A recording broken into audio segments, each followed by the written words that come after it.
Olá, estamos iniciando mais um FATIPcast. Esse é um projeto da Faculdade de Teologia de São Paulo, da Igreja Presbiteriana Independente do Brasil.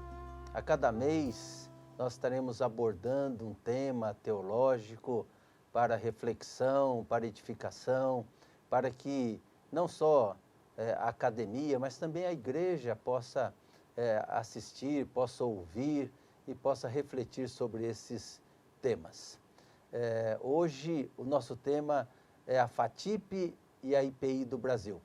Nós estamos aí para comemorar já no próximo dia 31 de julho, 120 anos de existência, de história da nossa amada IPI do Brasil.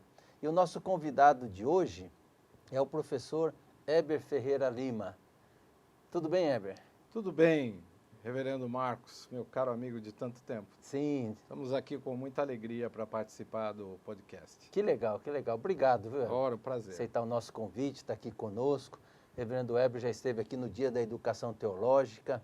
Nós temos aí no YouTube a aula que ele deu, né, que foi muito importante, interessante. Muita gente falou sobre isso, deu um retorno, um feedback, né, sobre isso. Que bom. E foi muito bom. E nós o convidamos para estar conosco aqui. Ele é pastor da IPI do Cambuci, historiador da nossa igreja, faz parte da Comissão de História e Museu da IPI do Brasil, e ele é formado em História, é doutor em História Social pela Unesp, lá de Assis, aqui no interior de São Paulo. E sobre aquilo que vamos conversar hoje, ele fez uma palestra no Presbitério Ipiranga. Isso, né? Isso mesmo. Faz alguns meses atrás. Exato. Aí. E nós ficamos sabendo disso, o professor Esni falou conosco, né, que foi muito bom. Eu falei, olha aí, dá para a gente usar e bater um papo aqui no nosso FATIPcast sobre a IPI do Brasil. Então, Heber, né, mais uma vez, obrigado por estar aqui com a gente. Viu? Prazer nosso. Heber, a IPI do Brasil tem uma história rica, uma história linda. Como eu disse, são 120 anos de história, 120 anos de conquistas, né?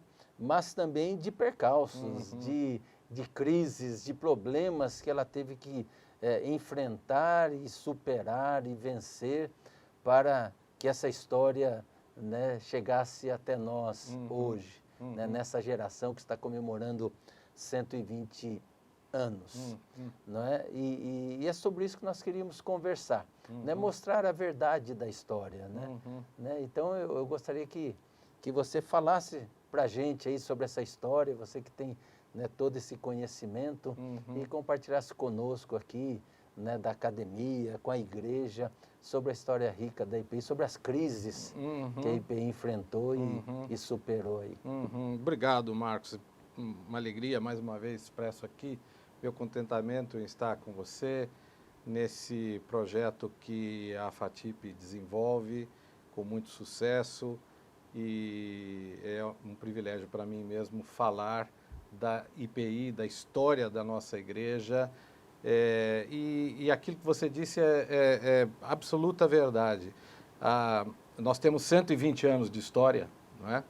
Como denominação. E, evidentemente, quando a gente pensa na história, a gente pensa nas coisas boas que passamos nestes 120 anos. E não foram poucas. A IPI, de fato, tem uma história muito bonita, muito interessante, muito desafiadora, a despeito de todas as nossas limitações, todas as nossas fragilidades, é claro, mas olhando assim naquilo que a gente tem de vocação como algo que vem de Deus, a IPI tem sido um instrumento de Deus para o testemunho e a proclamação do Evangelho no Brasil e também fora dele. Porém, como historiador, eu tenho o dever de, ao contar qualquer história ou qualquer evento, ou descrever, falar sobre qualquer processo histórico, eu tenho o dever de dizer sempre que a história não é algo certinho, não é algo que se compõe apenas de coisas agradáveis, bonitas, mas a história tem seus percalços. e eu não estou entre aqueles que entendem que a gente deva fazer uma história só com as coisas bonitas, com as coisas boas e positivas, porque Deus se manifesta exatamente nos momentos em que a gente luta, em que a gente tem que superar dificuldades, obstáculos. Então, eu gosto muito de olhar para a história, particularmente a história da igreja, e tentar entender os seus momentos de luta, talvez seus momentos mais agudos, para fazer dessa história da crise uma história também de superação, não é? Amém. Porque acredito que é isto que a gente tem que incorporar também, que a IPI do Brasil, a despeito de todas as suas lutas, de todas as suas dificuldades, ela, com a graça de Deus, vem superando esses obstáculos e prossegue na sua marcha. Então, esse é o enfoque, digamos, que nós vamos dar aqui a essa conversa, não é? Vamos tentar falar um pouco das lutas e de como Deus permitiu que nós as superássemos, né? Nós as vencêssemos. Que legal, que legal, que legal. Você há de se lembrar que existia um programa na cultura, chamava Castelo Rá-Tim-Bum. Oh, como não? Lembra? Lembro, meus filhos viam muito e eu junto com eles. E tinha uma parte lá que falava assim, senta que lá vem a história. Né? Então, eu convido você que está nos assistindo, está nos ouvindo, né, a participar dessa história, percorrer essa história através, né, daquilo que o reverendo Weber vai passar para nós. A gente começando lá lá no início da IPI do Brasil, né? Que já é um início de crise, né? Exatamente. Porque a IPI do Brasil, ela nasce num contexto de grandes conflitos no meio presbiteriano brasileiro. Nós todos sabemos que o presbiterianismo no Brasil chega com o trabalho do reverendo Ashbel Simonton. Ele chega ao nosso país em 1859 e vem para plantar igrejas, vem para fazer evangelização protestante num país de tradição católica e com uma população imensa de pessoas originárias da África que estavam aqui como escravos e que tinham as suas religiões, não é? E o protestantismo é uma espécie de religião intrusa nesse momento, porque constitucionalmente a religião católica era a religião oficial do país e pela Constituição de 1824, que foi outorgada pelo imperador Dom Pedro I, as outras religiões seriam toleradas, não é? Mas evidentemente isto significa que o Estado teria algum controle em relação a essas outras religiões, não é? E mesmo assim, o Simonton veio e o protestantismo presbiteriano se estabeleceu no Brasil, se desenvolveu e foram chegando missionários de várias partes dos Estados Unidos. Houve um momento em que a igreja americana presbiteriana estava dividida em igreja do norte e igreja do sul, por problemas de natureza política lá dos norte-americanos. O problema da escravatura, né? Exato, da Guerra da Secessão, exatamente. Isso gerou uma divisão na igreja presbiteriana norte-americana.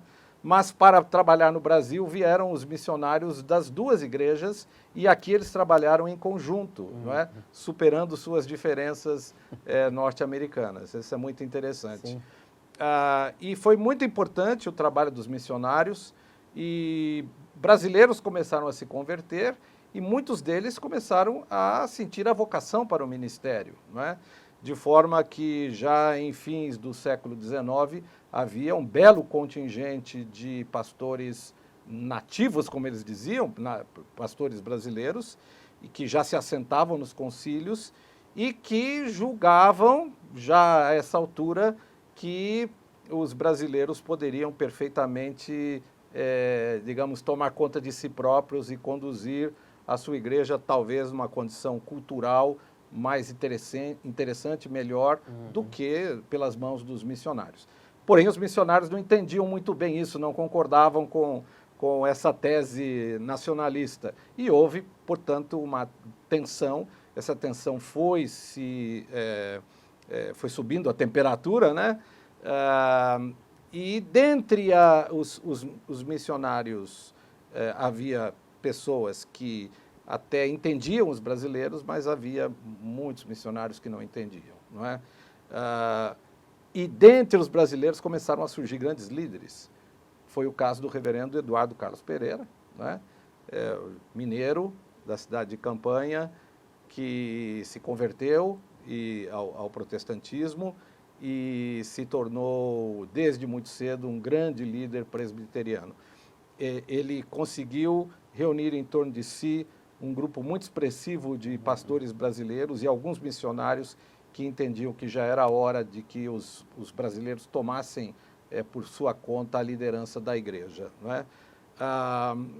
Heber, a educação teológica foi um fator importante importantíssimo, também, né? Até porque nós temos aquele capítulo de que de onde deveria se localizar o seminário, né? E o sínodo do Brasil, né?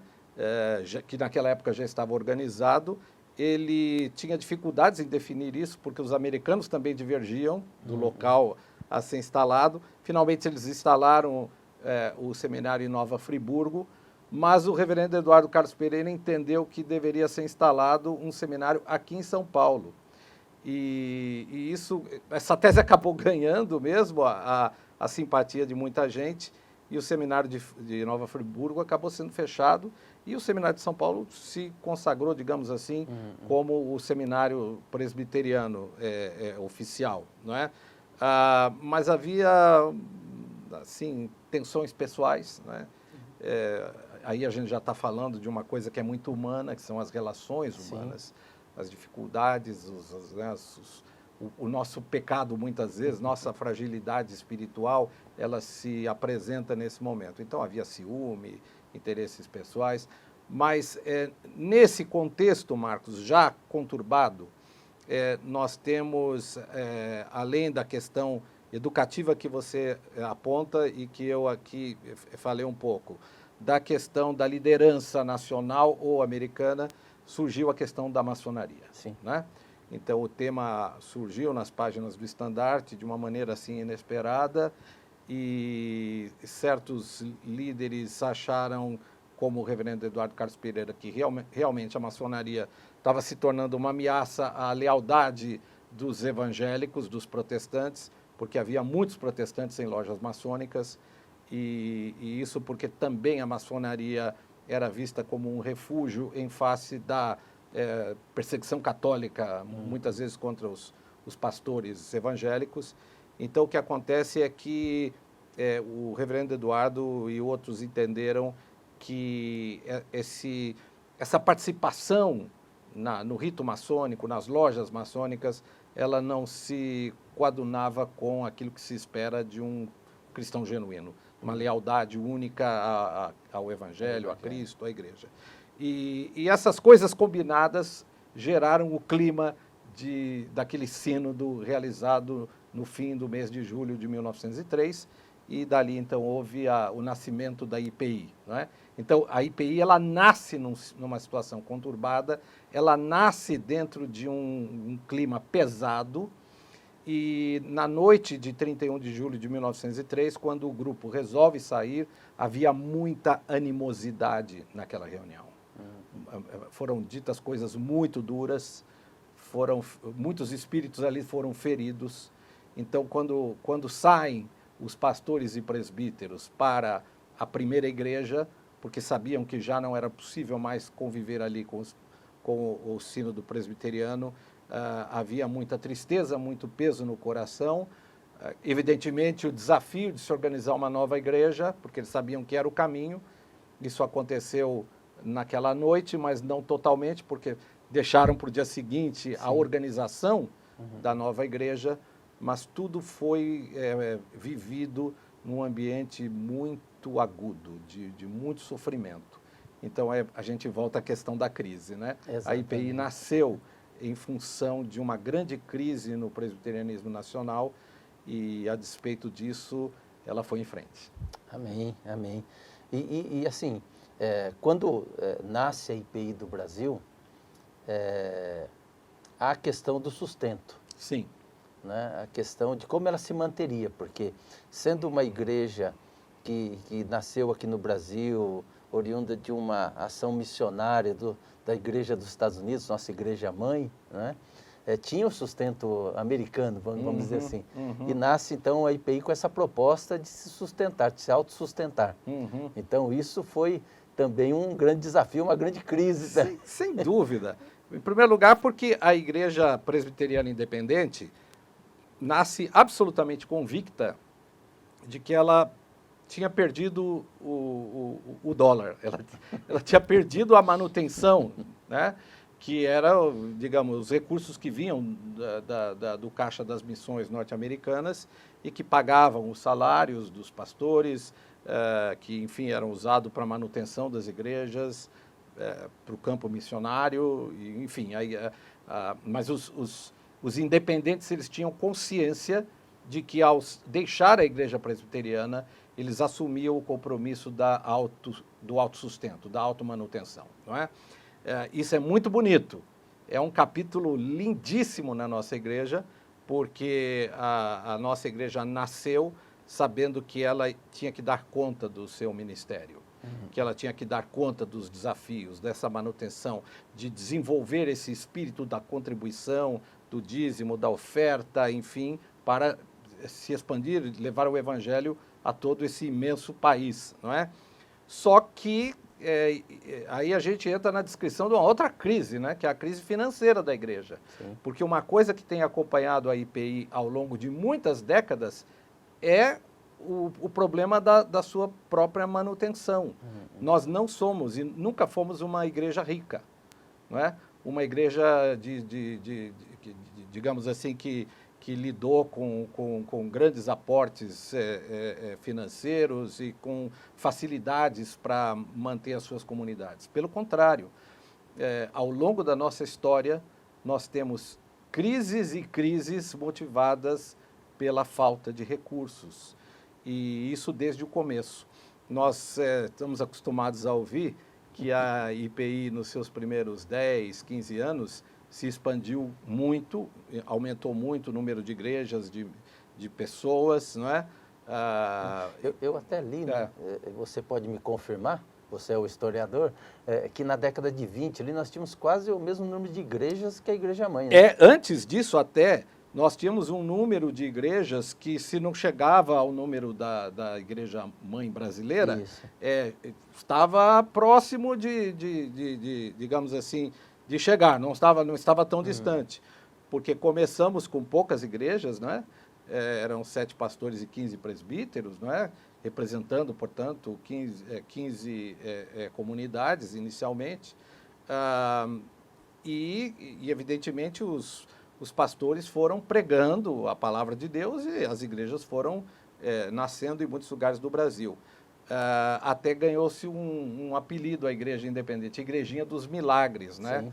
Mas eu diria assim, os milagres, né, aos quais deveríamos nos referir, foram mesmo os milagres da própria manutenção, da continuidade da igreja. Porque a igreja, embora tenha numericamente crescido, sim, ela logo percebeu que os seus recursos eram insuficientes. Então, houve uma luta muito grande, inclusive, para manter missionários em campos muito extensos, como, por exemplo, o norte do Brasil, o centro-oeste, né? Regiões onde, muitas vezes, você tinha igrejas espalhadas assim, por 4, 5, 6 províncias ou estados, não é? E você tinha 1 ou 2 missionários e faltava recursos até para manter esses pastores no campo, e você não tinha como mandar outros pastores, não é? Você não tinha também como fazer que pessoas que viessem de outras regiões para estudar no seminário, né, na FATIP de antigamente, pudessem ser mantidas. Então, a questão financeira sempre foi um desafio muito grande para a IPI do Brasil, uma crise ou várias crises econômicas que nos tomaram, mas, apesar disso, conseguimos passar por tudo isso e prosseguir. Exato. Até você falando dessa animosidade do início ali, por conta do nascimento da IPI do Brasil, eu pastoreei Mojimirim. É uma das igrejas mais antigas nossas, Exato. né? Mojimirim, ela quando ela aderiu né, a IPI. O presbítero João Garcia Novo Isso. estava nesse sínodo. No sínodo.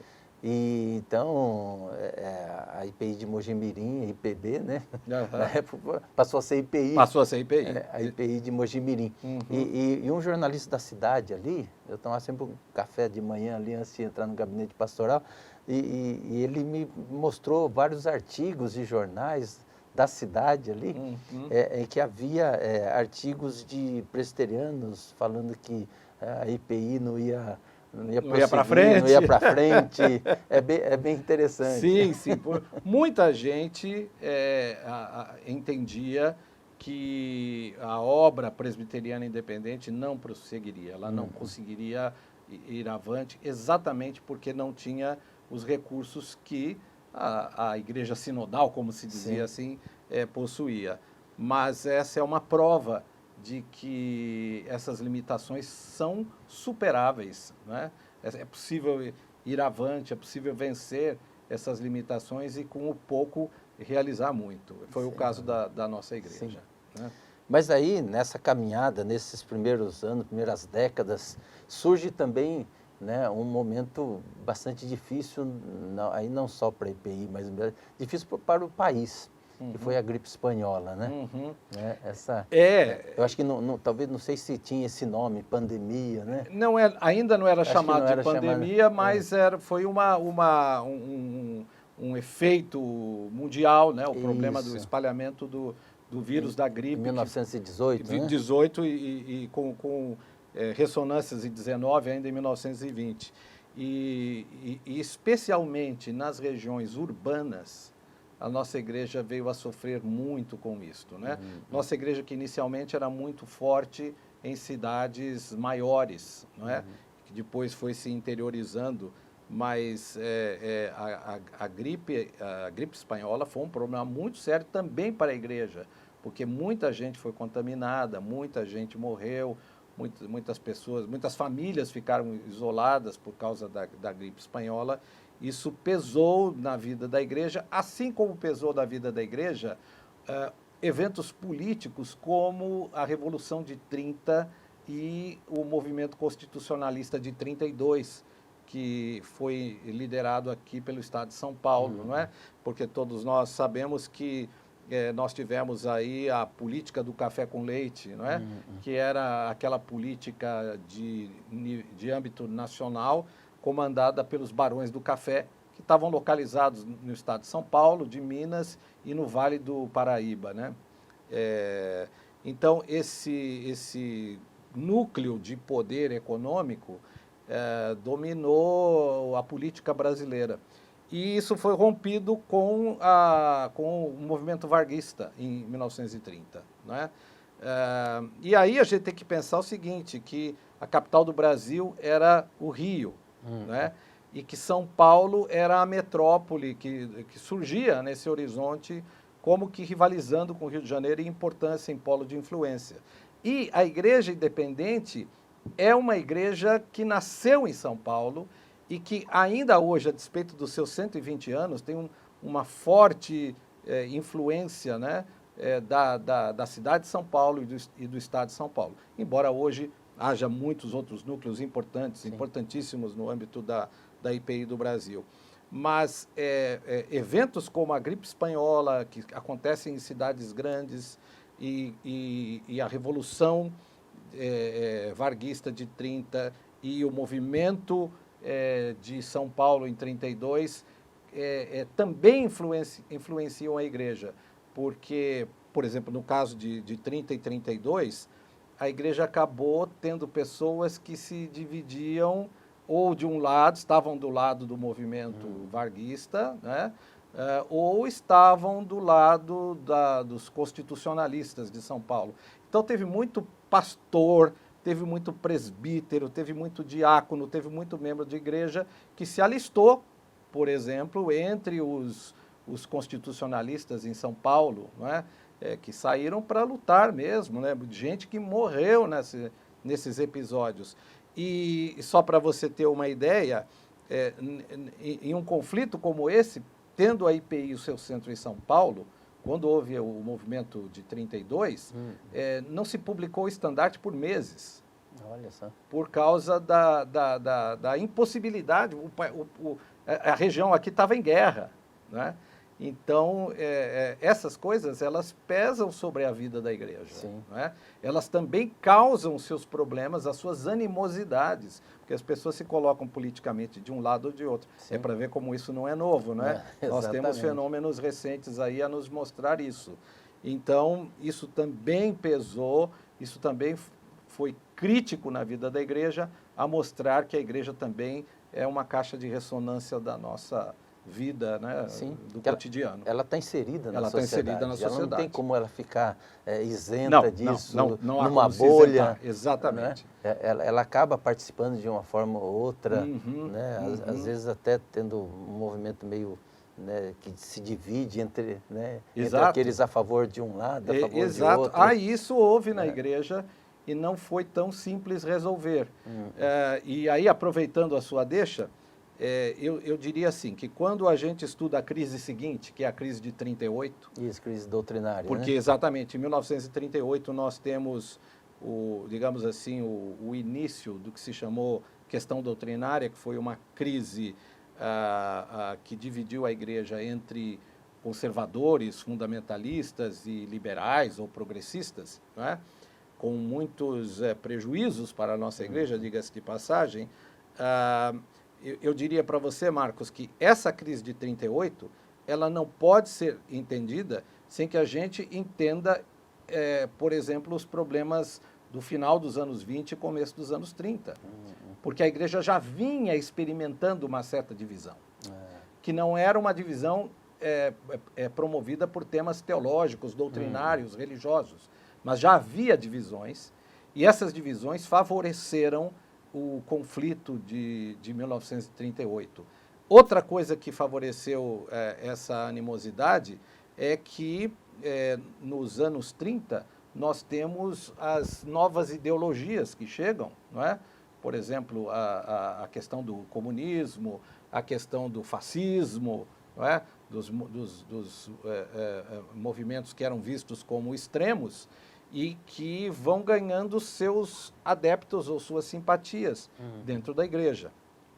Por exemplo, havia um pastor muito conhecido, e eu vou falar o nome porque acho que não vem ao caso, mas esse pastor, ele era integralista. O integralismo era o fascismo brasileiro, não é?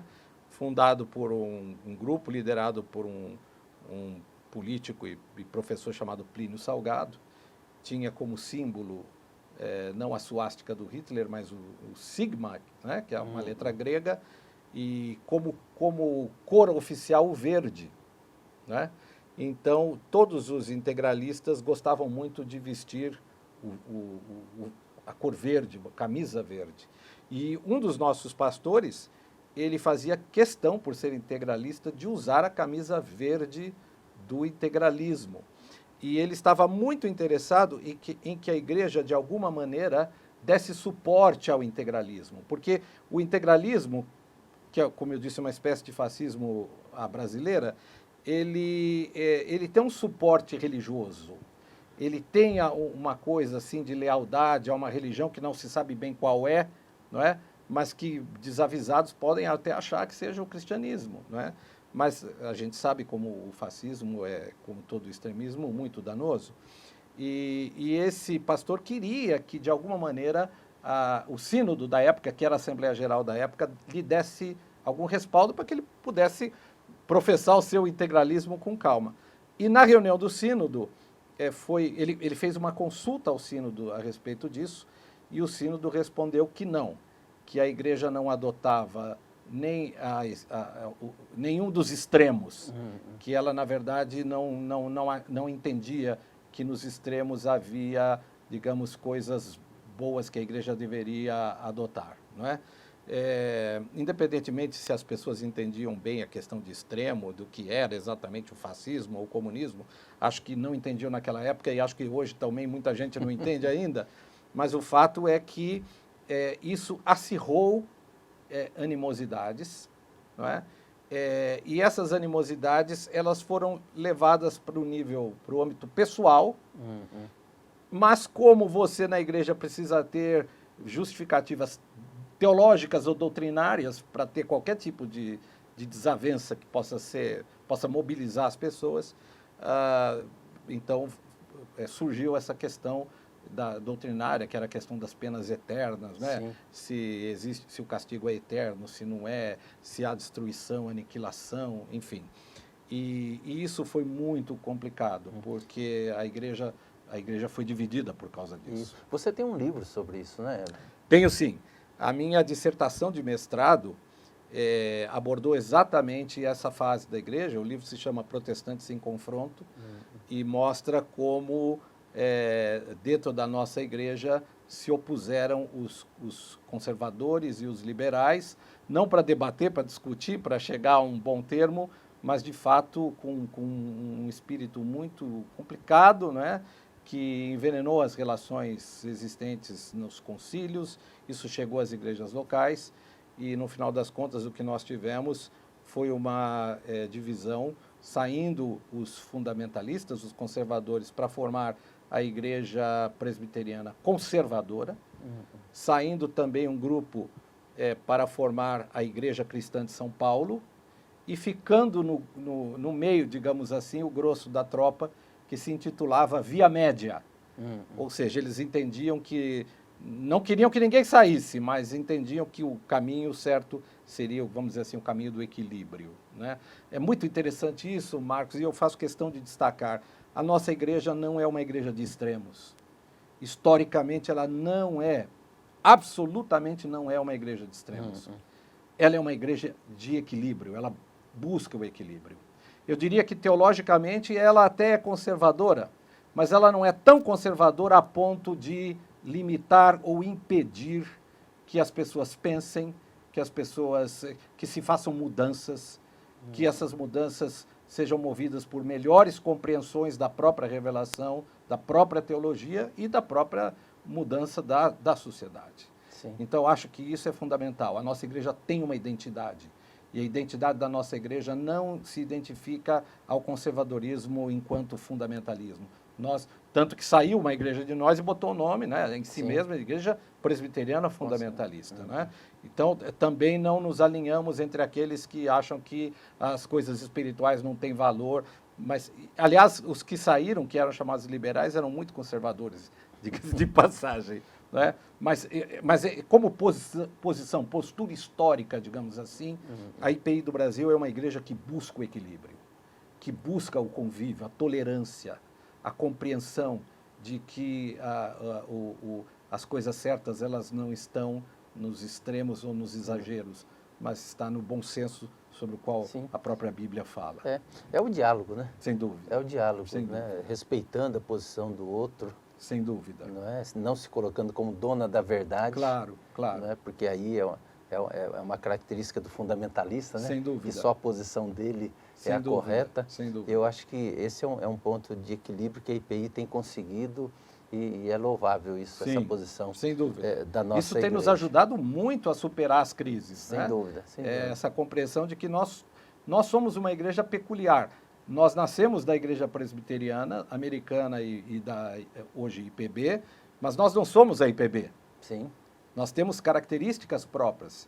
Há muita gente hoje que diz, temos que nos parecer a IPB. Ora, respeito muito a IPB, metade da minha família é da IPB, eu tenho sangue da IPB também, mas a IPI não é a IPB. Exato. Ela não reproduz a IPB e não pode reproduzir pela vocação histórica. Assim como ela não é a IPU, né? Assim como ela não é a igreja conservadora, enfim, ela tem as suas características próprias e tem que mantê-las. A sua identidade, né? Exato. E queremos continuar assim. E queremos continuar assim. Exatamente. Sempre dialogando com todos. Sem dúvida. Sempre dialogando. Mas, assim, essas crises internas que acontecem na vida da igreja, eu acho que todas as igrejas passam por isso, né? E a IPI não poderia ser diferente. Claro, claro. Né? E que foi forjando essa igreja que nós amamos, amamos tanto, né? E aí, na década de 50 ali, 1953, vem esse movimento da cura divina, Sim. que gerou também uma outra crise na Sim, vida sem dúvida, sem da dúvida. igreja, e não sei se eu estou certo em falar isso, mas a partir daí talvez venha dar também esse espaço, essa caminhada para 1972 ali, no movimento, né, Da renovação. Isso, a renovação pentecostal. Isso mesmo. Você está tocando num ponto muito importante e interessante da nossa história, porque, como todos sabemos, o pentecostalismo, que nasceu nos Estados Unidos, no começo do século XX, ele chega ao Brasil ali em 1910, 1911, então você tem os missionários que tinham a influência da Assembleia de Deus Americana, que depois constituíram a Assembleia de Deus aqui, tem a experiência do Luigi Francescon, que fundou aqui a Congregação Cristã. Esse era o pentecostalismo brasileiro conhecido, né, o que se tornou brasileiro. E as igrejas chamadas históricas ou tradicionais, elas tinham muita dificuldade, porque isso tudo parecia muito distante da experiência dessas igrejas. Também é o nosso caso. Mas o que acontece no começo dos anos 50 é que nós temos o surgimento no Brasil dos primeiros missionários que vinham a serviço de novas denominações pentecostais norte-americanas. E os anos 50, logo no começo, eles são pródigos na chegada desses missionários, porque ali estava se vivendo o pós-guerra. E a cultura norte-americana tinha um peso muito forte, por exemplo, em países como o Brasil. Então, se recebia com muita facilidade e assim como uma espécie de respeito exagerado, não é?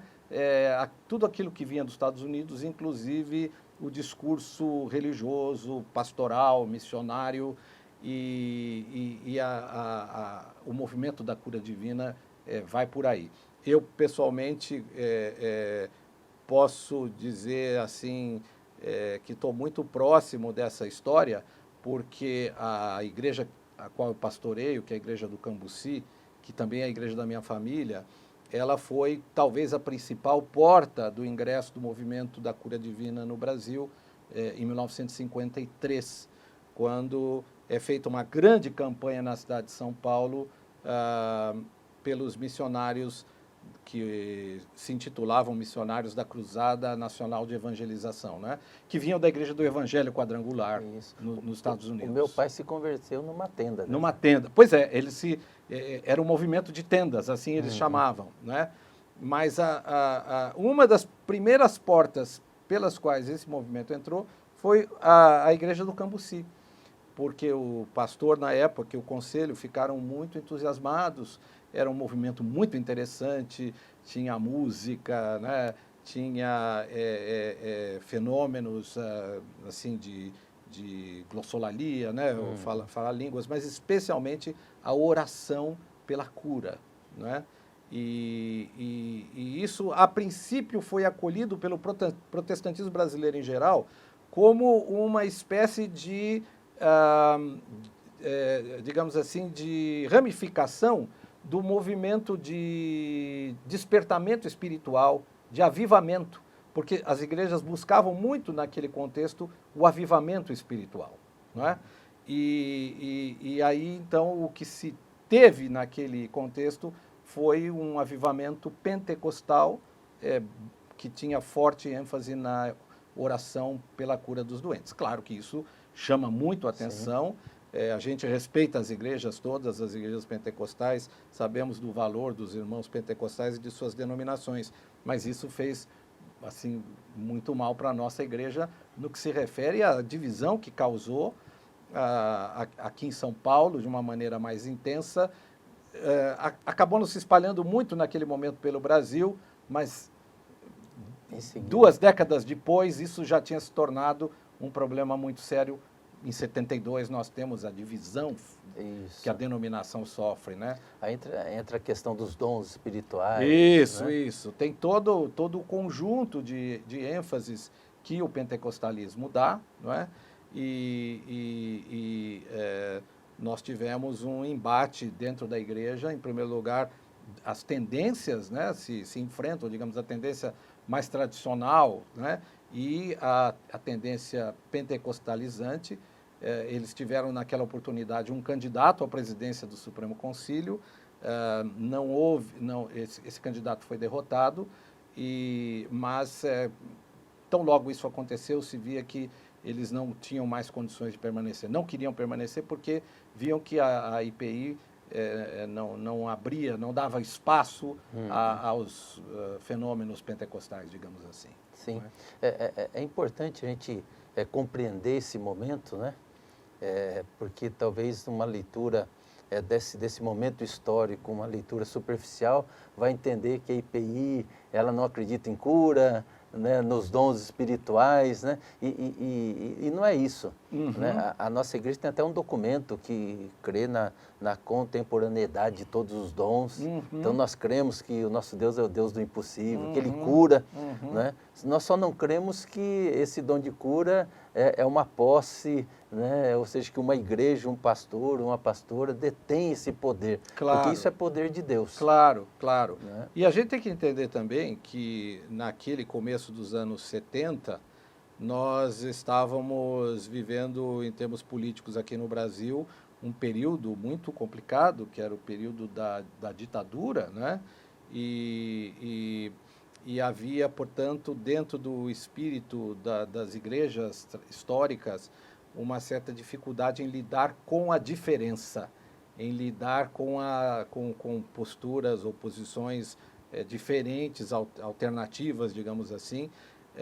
Então, o choque que aconteceu, ele foi, assim, em alguma medida, assemelhado aos atritos que havia nesse período da ditadura, nesse período político difícil que o Brasil viveu. E, na verdade, o que você falou é muito correto, absolutamente correto, porque, teologicamente, a IPI não é uma igreja fechada ao Espírito Santo. Não pode ser. A igreja pertence ao Espírito Santo, não é? Não tem cabimento nenhum falar nisso. Mas a igreja temia que esse movimento, digamos, gerasse uma desfiguração de uma igreja reformada calvinista e uma identificação automática com uma igreja pentecostal. Tanto que o grupo que saiu da nossa igreja formou uma igreja, a Igreja Presbiteriana Independente Renovada, IPIR, que depois se uniu com aqueles que saíram da IPB pelo mesmo motivo para formar a Igreja Presbiteriana Renovada, IPR, não é? Então, igreja, inclusive, que a gente respeita, é uma igreja muito operosa, mas eu acredito, Marcos, que esse é um outro problema que a gente enfrentou naquele momento. Nós não enfrentamos com a devida tolerância ou a devida competência para entender que tinha coisas valiosas ali, que estavam chamando a atenção da nossa igreja em função de algumas coisas que não andavam bem, não é? E isto acaba gerando um outro período de crise, digamos assim, que é na década seguinte, nos anos 80, porque nos anos 80 nós temos o surgimento de várias igrejas neopentecostais. O surgimento do neopentecostalismo, não é? Seja através dessas igrejas mais de classe média, como o Renascer, né? Seja como as igrejas mais populares, a Igreja Universal do Reino de Deus, por exemplo, a Igreja da Nova Vida, um pouco antes, né? Nós já tínhamos nos anos 70 o fenômeno da Igreja Deus é Amor, da Igreja Brasil para Cristo. Aliás, Brasil para Cristo, que é uma frase que foi criada, um lema que foi criado no âmbito da IPI nos anos 40, não é? Da juventude. Da juventude da IPI, o Brasil para Cristo, e que acabou se tornando não patenteou. Não patenteou e perdeu para o Manuel de Mello. Exato. Mas é interessante isso, né? A igreja, ela não tá livre de ser, de alguma forma, influenciada pelo seu contexto histórico. Sim. Né? Você disse aí que essa falta de tolerância tem a ver também com todo esse momento histórico conturbado da ditadura militar. não é que os ânimos ficam acirrados, que há uma polarização Exato. na vida da igreja e tudo isso acaba interferindo na relação também, né, dentro da igreja. Né? Então a crise vem e ela não é só por si só, né, causar esse tipo de divisão, mas tem outros contextos que ajudam, que contribuem para que isso aconteça. Sem né? dúvida. E o que me chama a atenção é que essas crises foram realmente muito pesadas, não é? E por exemplo, a crise de 38, a igreja se dividiu em 3 partes, né? Mas, para falar um pouco de superação, e voltando ali à questão de 38, o movimento leigo da nossa igreja se fortaleceu muito depois de 38. Porque essa crise, ela foi, em especial, uma crise de liderança, uma crise pastoral, atingiu, evidentemente, a base, Sim. mas nós perdemos muitos pastores. E aí, então, o Espírito de Deus levantou os leigos. Então, nós temos uma igreja muito pujante nos anos 40, 50 e 60, que só se explica por força do envolvimento das forças leigas da igreja. Que bacana. E isso é muito legal, porque é aquilo que a gente está falando. A crise vem, mas Deus oferece as oportunidades de superação. E no nosso caso, essa superação, ela se tornou um marco que ainda hoje a gente tem na vida da igreja como algo que é único. Nós não tivemos isso repetido na nossa igreja, ou seja, um envolvimento tão grande das forças leigas da igreja, a ponto da igreja realmente se constituir numa força evangelizadora no país, não é? Os leigos, naquela época, eles conduziam o Orfanato Betel, o jornal Estandarte, eles eram os responsáveis pela formação de missionários no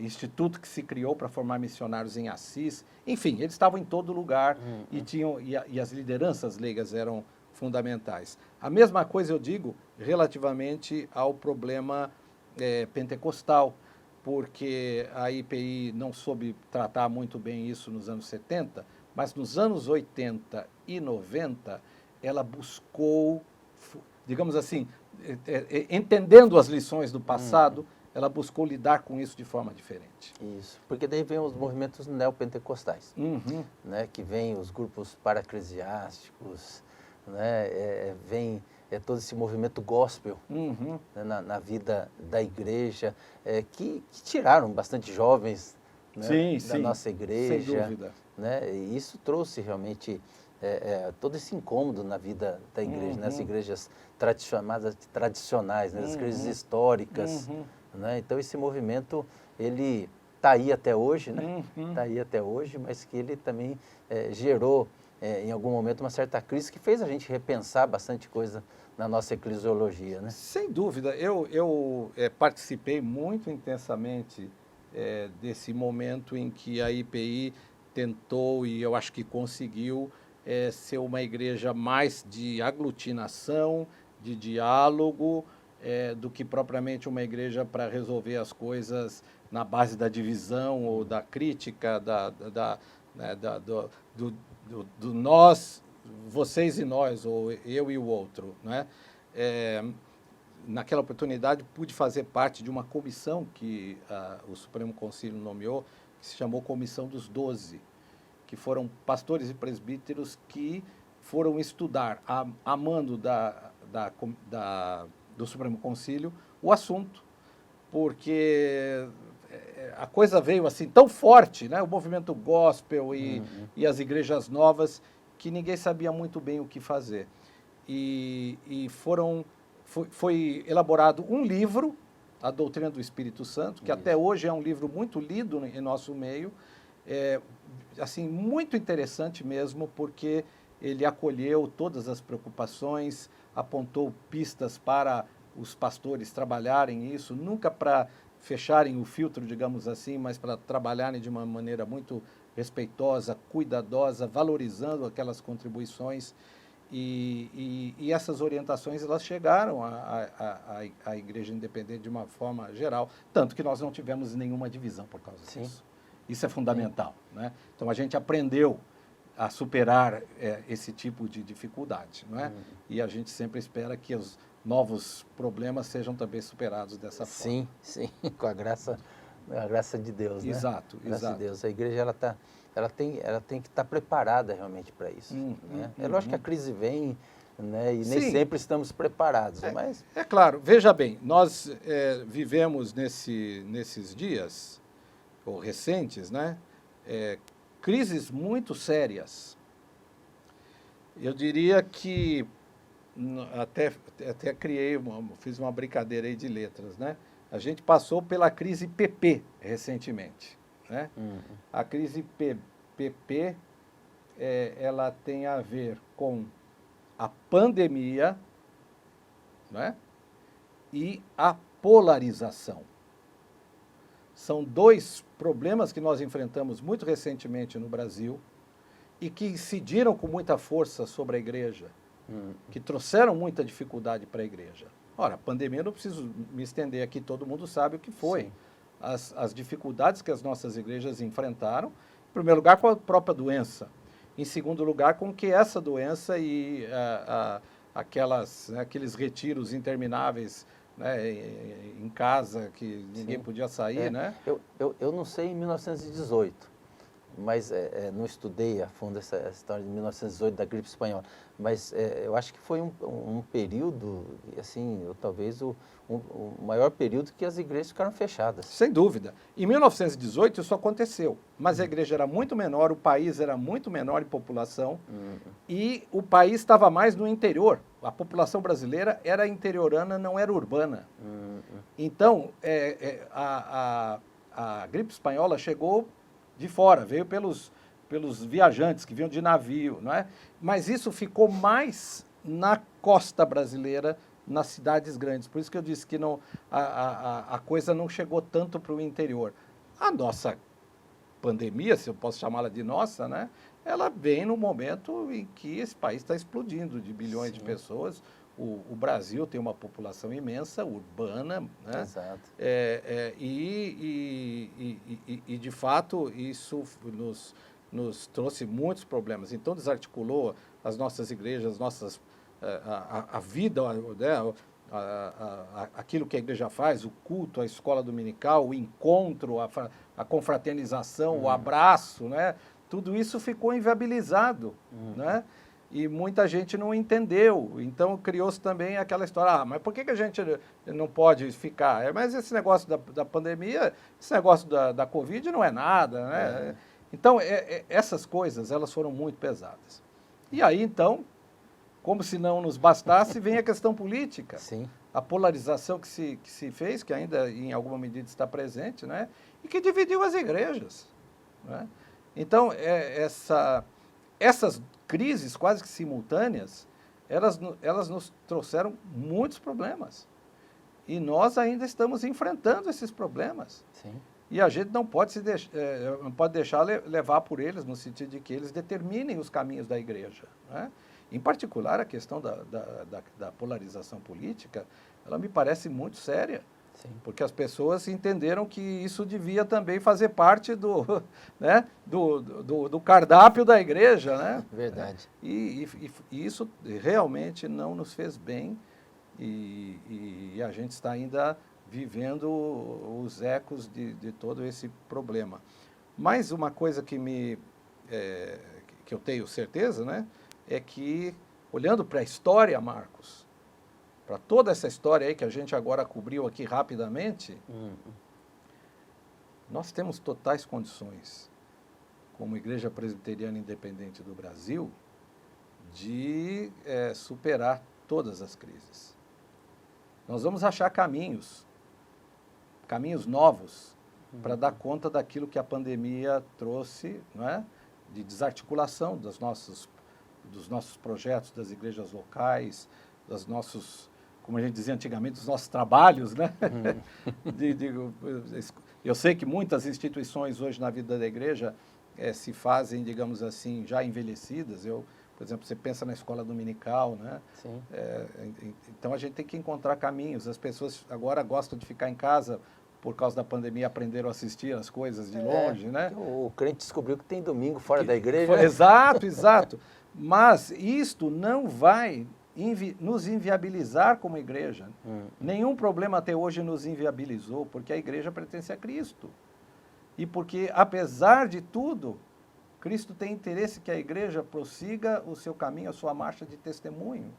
E o que a gente tem que fazer, e aí aprendendo com as crises, né, é a não entender que coisas, por exemplo, da experiência política, elas determinem os caminhos da igreja.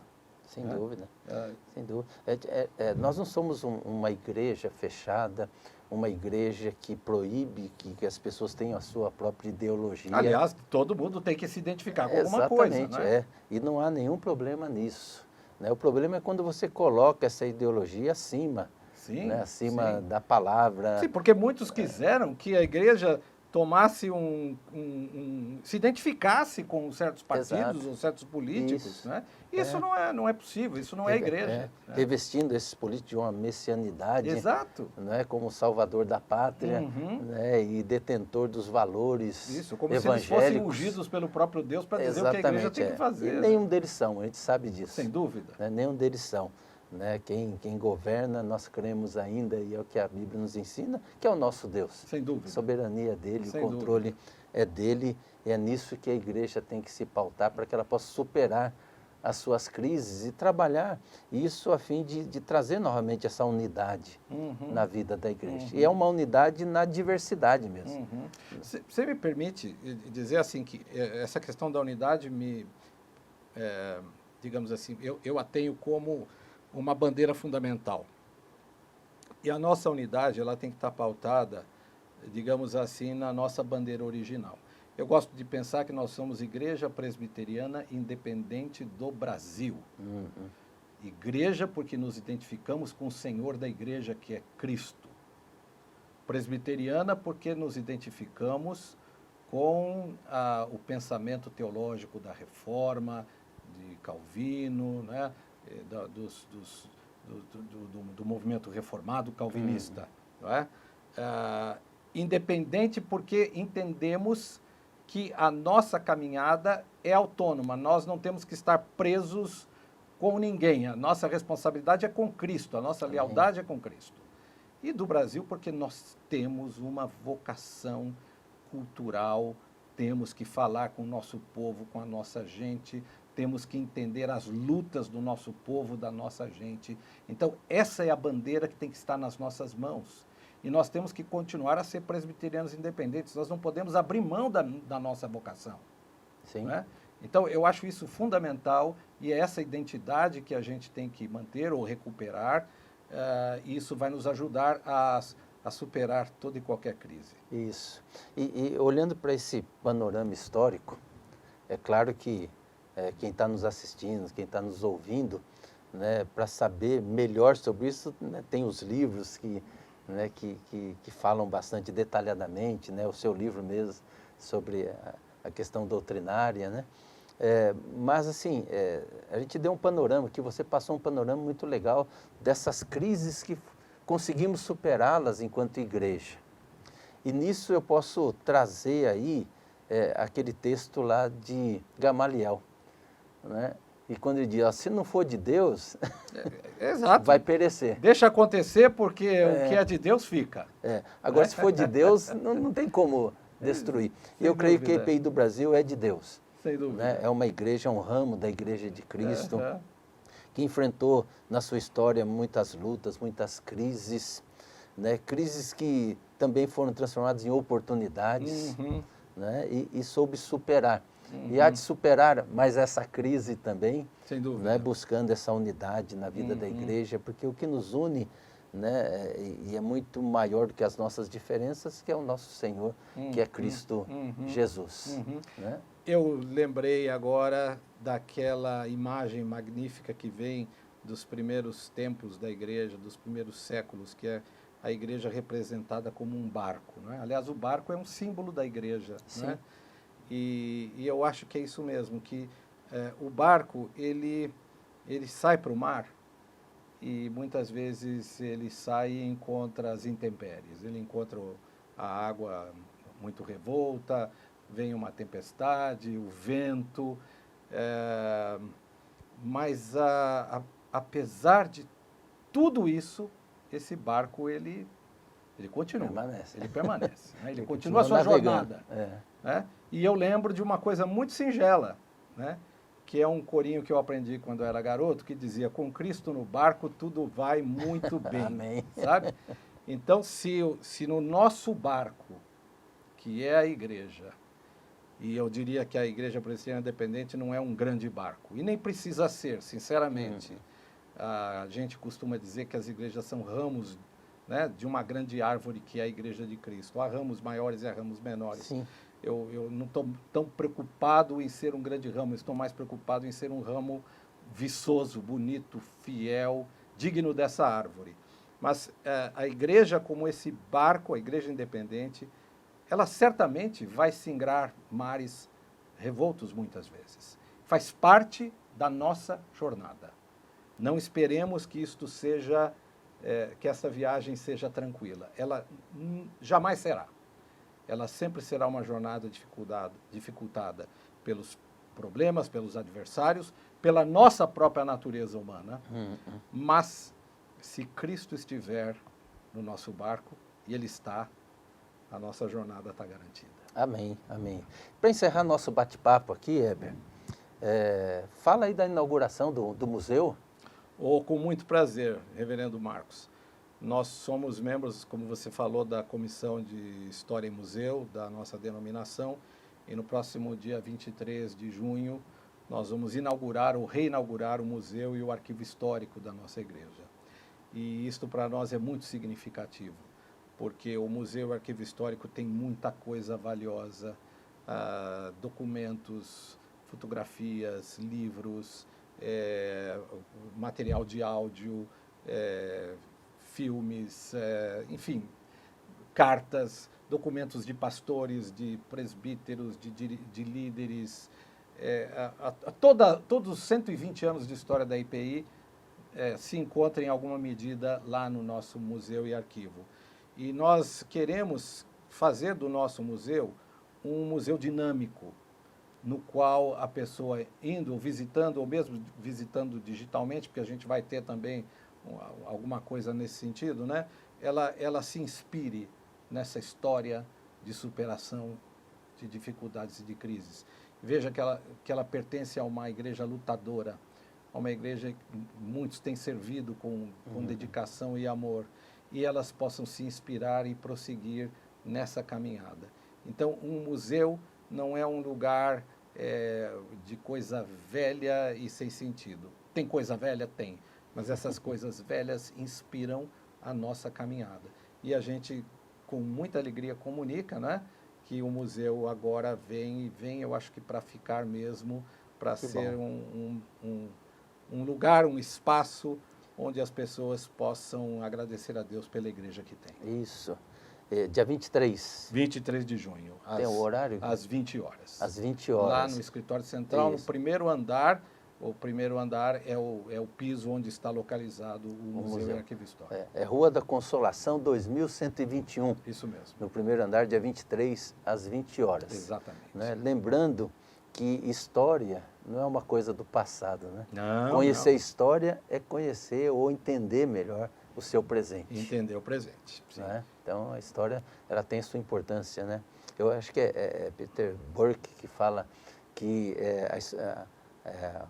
o trabalho do historiador, o papel do historiador é lembrar as pessoas daquilo que elas não podem esquecer. Isso mesmo, né? Isso mesmo. Então, eu creio que vale a pena você conhecer, vai ficar aberto depois para visitação, para consulta, para pesquisa. Nós aqui da FATIP vamos levar os nossos alunos para que possam pesquisar. Isso, ali. E nós queremos as igrejas locais, vamos ver se a gente agenda visitas das igrejas locais ao Museu e Arquivo. Está no centro de São Paulo, do lado da estação... Uma região privilegiada, né? Da Paulista, do metrô, então é muito fácil chegar ao museu. Legal. Heber, brigadão, viu? Olha, o privilégio foi meu, uma alegria muito grande. Por estar aqui conosco. Muito obrigado pela oportunidade. Imagina, nós que agradecemos, creio que foi uma aula aí que todos nós tivemos Isso vai ficar disponibilizado para você, tanto no YouTube, quanto também nas melhores mídias digitais aí, para que você possa, né, sentar e ouvir a história tão linda da IPI do Brasil, na qual estamos comemorando 120 anos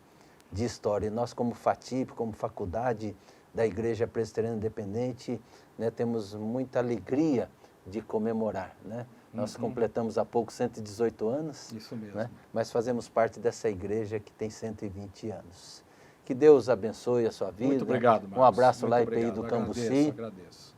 Né? E estaremos lá no dia 23. Isso mesmo. Né? E que Deus abençoe vocês também. Então participe, olhe nas nossas redes sociais, visite o nosso site da FATIP e logo mais teremos mais um FATIPcast. Um grande abraço para todos vocês.